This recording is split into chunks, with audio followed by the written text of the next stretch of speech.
So, hi everyone. I am Dr. Sergi and meron tayong case ngayon. Actually, yung case natin is quite common procedure we do here at the clinic. So, meron tayong tinatawag na Cryptor Kid. Yung Cryptor Kid actually is a dog wherein yung isang testicle niya or sometimes both testicle is hindi siya pumupunta or hindi siya napupunta dun sa scrotum o yung lalagyan ng kanyang bayag. So, ano ba yung problema kapag wala sila doon? Well, number one, kapag wala or hindi bumaba yung testicle niya, basically, for the testicle or the male dog to produce sperm, or in order for them to reproduce, kailangan normal yung temperature ng kanilang testicle.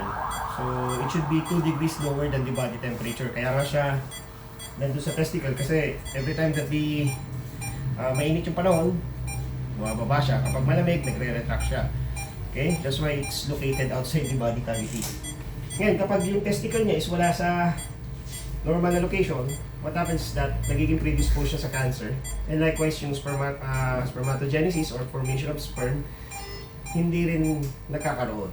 Okay? Kasi nga, abnormal yung location niya. Likewise, yung temperature for the production of normal sperm, wala siya doon. So, this one is a unilateral Cryptor Kid. So, ibig sabihin, isang balls niya wala dun sa kanyang scrotum. Doon sa scrotum kasi dun yung nagre-regulate ng temperature ng bayag. So, one common question that I receive is, paano mo nalalaman kung left or right? Basically, you just have to push it. Pag pinush mo at pumunta siya dun sa left side or sa right side, ibig sabihin, kung ano yung missing, yun na yung isa. So, ito, pag tinulak mo, pupunta siya sa left. So, it's a right side in Cryptor Kid. Ngayon, paano mo malalaman kung inguinal naman siya or abdominal? Well, basically, you just have to palpate it. Ito kasi nararamdaman mo dito. Or minsan, pag hindi ka sure, baka inguinal lymph node lang yun, you can do ultrasonography. Or kapag wala kang makita, pwede mo ultrasound yung abdomen para malaman mo kung nandun yung itlog niya. Okay? So, it's very important that these dogs be neutered. Kasi number one, pwede nilang may pamana. So, ibig sabihin, pwede nilang may pamana. Kasi kahit nasabihin mo single ball lang siya, makakabuntis pa rin because 50% of the sperm is normal, the other 50% is not.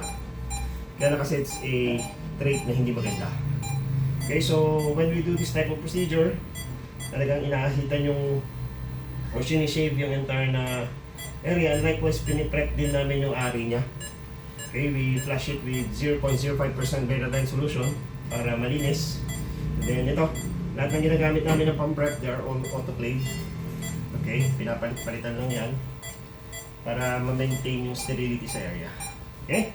So that's how, that's what I could share or impart about Cryptor Kid o yung mga bayag na hindi bumababa. Okay, so I hope you learned something today. Again, I'm Dr. Sergi Deloso of Deloso Veterinary Clinic. Thank you once again.